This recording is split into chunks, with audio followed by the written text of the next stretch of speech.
Hello everybody, this is Johnny with Gillum Farms, and today I've got a I've got a little story to tell you. It's about gun safety, and I'm not real proud of this story, and I really had thought about not even saying anything about it, but it is something that I think that everyone can learn from.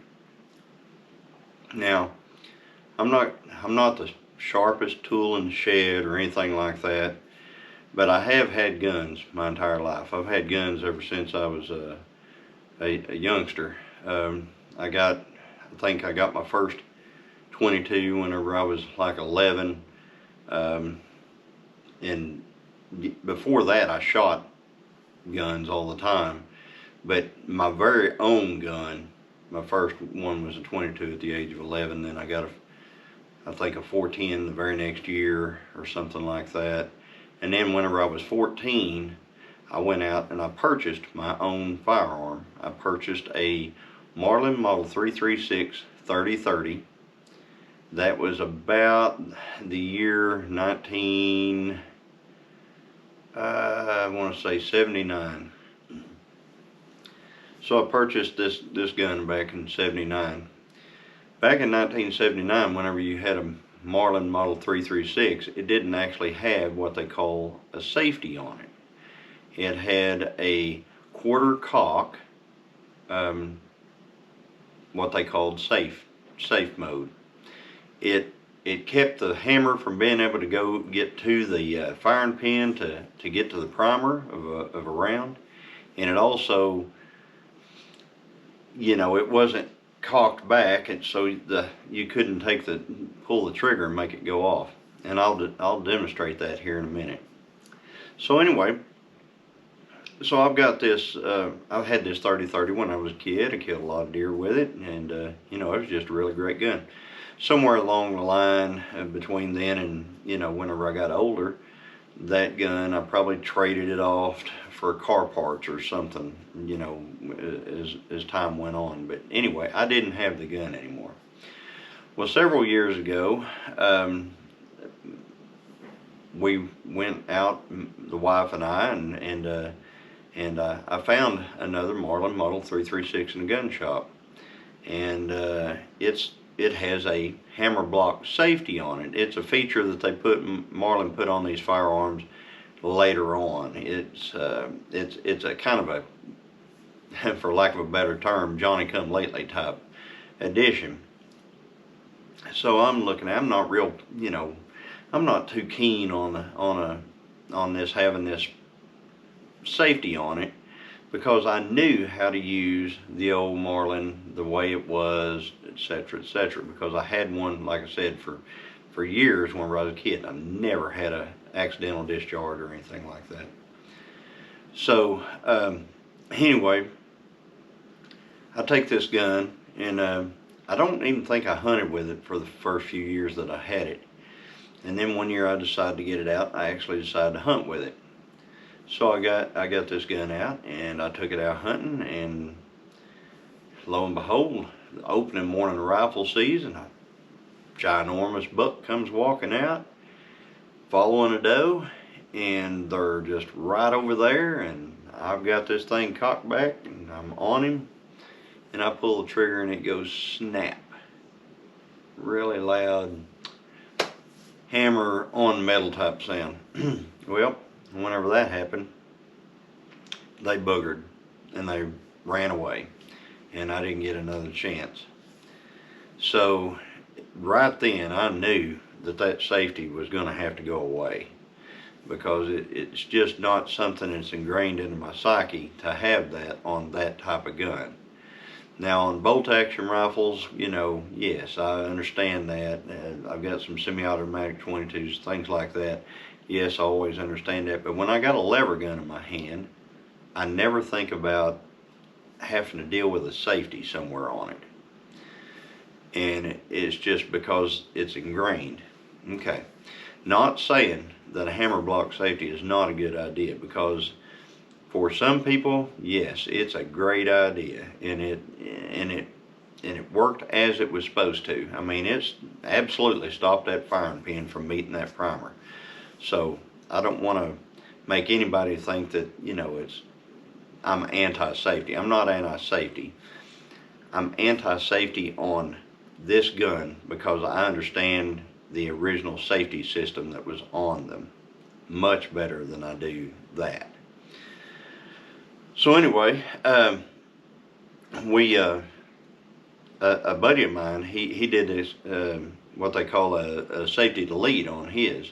And it's a kit that you can buy where you get some things, you take the safety out, you get some things that replace that, and you put them in, and you know, it's a pretty quick, straightforward type of a situation. So well, let me just get the gun and show it to you here.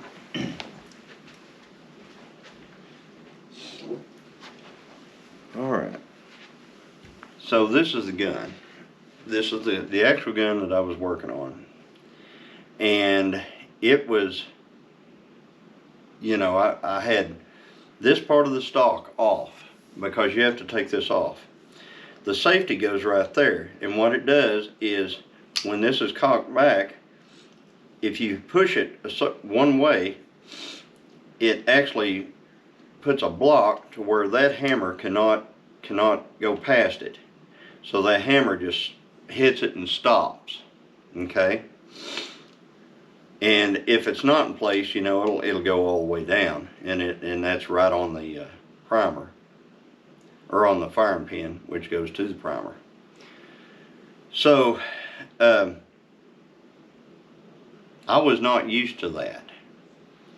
I've hunted with these things for years when I was a kid, and they never had a safety on them. So I was used to that. Quarter cock safety. Can't push that forward. Cannot pull that trigger and make it go off. It's right there. I mean, that's safe. If you drop it on that, it's not going to go off. Okay, so this is the safety that I always understood, not the other thing, which was push it through from side to side. So anyway, I got this safety delete from my buddy, and I was putting it in. I took this part of the stock off, as probably already mentioned. So this part of the stock is off, and I'm sitting here, and I put it all in, and I'm in this chair whenever I do all this.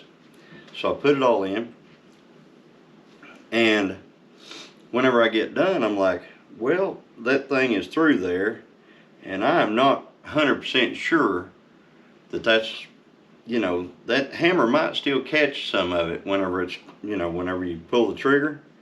It might still catch some of that, and it might still stop it. Because if you had one of these apart and you've done this modification I'm talking about, when you look at that stuff, you go, hey, it could happen, you know, it might not go off. So since I'm planning on hunting with this rifle, I wanted to make sure that hammer was going to be able to make it all the way to that firing pin. So what I'm going to do is I'm going to check this for having any cartridges in it right now. So there are none in it. There's nothing down in the barrel there. There's nothing in the tube magazine. I can see the orange of the tube magazine. So alright, so it has nothing in it, and right now it's on that quarter cock safety. So what I did, remind you, there's no stock right here. So all I've got is this in my hand. I cock this thing back, and I think, well, the only way to tell if make sure that's not going to get stopped by that delete that I put in there, is I'm going to have to pull this trigger. And that's all I'm thinking, is I'm going to have to pull this trigger and watch that get all the way to that firing pin. So what I do is I'm holding that gun kind of like this. And mind you, this isn't here. So I'm barely holding this gun. And so I've got it like this. And I just put my finger under here like this on the trigger, so I can watch that hammer get all the way to that firing pin. And I just pull that trigger. When I pulled that trigger, I didn't know what happened after that. All I know is there was smoke, dust, there was a ringing in my ears that was unbelievable. There were things all over these tables. There was stuff all over them. There was carpet fiber. There was that carpet pad. All of that stuff was just floating in the air and everything. So, I'm sitting here trying to process this. I'm going, what in the world did you do? And the thing that got me was there was no extra cartridges in the magazine in this gun, so there was nothing in there. So I couldn't see any rounds right there. But I had not cocked it, and since I had not cocked the gun, I didn't realize there was still one in the chamber. All right. Every time that a incident like this happens, it's because the owner or the gun user doesn't know or realize that there's a round in the chamber. So this happened to me. So from now on, there's no way I'm gonna use this gun without checking and making sure the chamber is clear or do anything like that. But I had gotten lax because, like I said, I'm almost 60 years old, and I've used guns ever since I was a kid, and I've never ever had an accidental discharge like that. And that wasn't even, I guess it was accidental. I pulled the trigger. I made this gun go off. But the accident was the fact that I didn't check and make sure that that thing was clear. Now, what I did wasn't smart, by no means. And I'm not proud of it, and I'm not happy about it or anything like that. I have, if you'll notice, I have this rug right here. And this rug is to, if you can see here, there's the hole. Here's where my foot was. Here's where the barrel was. When I pulled that trigger, that's where it shot through, blew everything all over the place. The one thing that I really, really, really thank God for is the fact that we don't have a concrete floor. If we had a concrete floor and I had done that, and I was sitting here in socks and everything like I am now, and I'm pretty sure I had shorts on, because most of the time I'm in my shorts in the evenings and stuff like that. So, had I shot that and it been concrete floor, that would have just totally destroyed my at least that foot for sure, probably the other foot. It would have got my legs, it would have got my knees.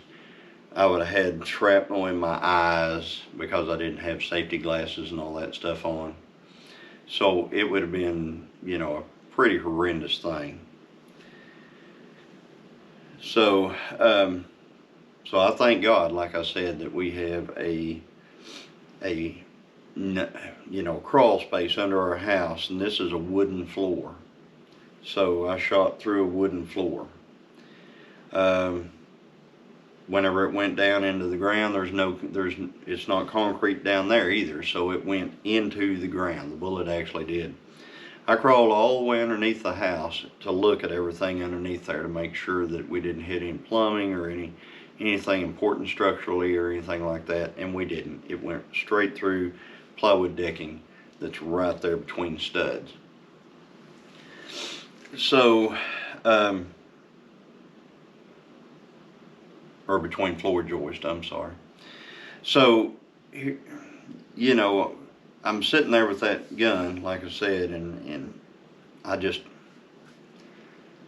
have to, sit and thank God that, I didn't, hurt myself badly or hurt someone else. But that's one of the things that can happen, even though you've had guns your entire life, and you feel like you know your gun, you feel like you know all this stuff, and then everything's great until it's not, if you know what I mean. Everything's going great until it's not. Now there's a kind of humorous little thing to this as well. My wife was her her her position with the company that she's with and her career, she travels a lot. And I think when she leaves the house, she turns around and she takes a look and she takes a mental snapshot of everything in the house, the way it was.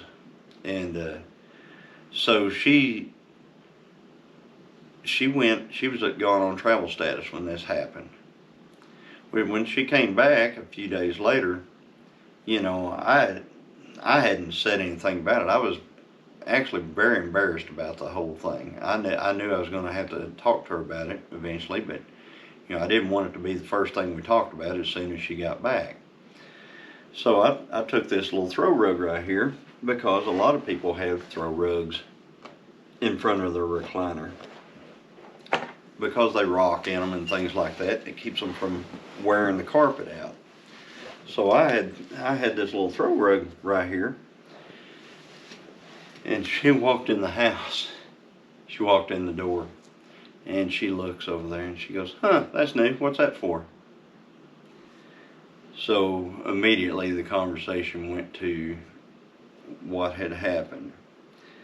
And to her credit, she didn't get aggravated or anything like that. She was just thankful that I was fine, and it was, you know, she's very understanding and stuff like that.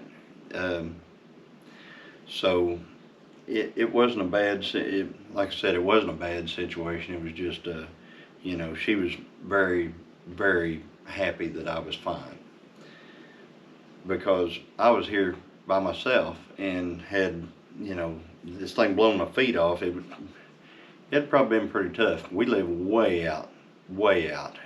We're not anywhere near town or anything like that. So anyway, I guess I'm gonna kind of end this little video right here. I hate to even ask that somebody likes something like this, but these videos, I am not monetized. I get no money for this whatsoever, and I like to bring these videos to you. And part of YouTube's system is, you know, liking and subscribing and things like that. So if you like to hear somebody's, you know, experience and what can happen to help you in the future, then possibly like and subscribe.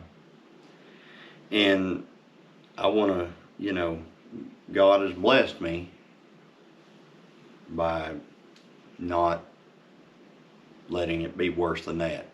It was a little reminder, and that's the end of it. So, as always, everybody, God bless, and until next time, thank you.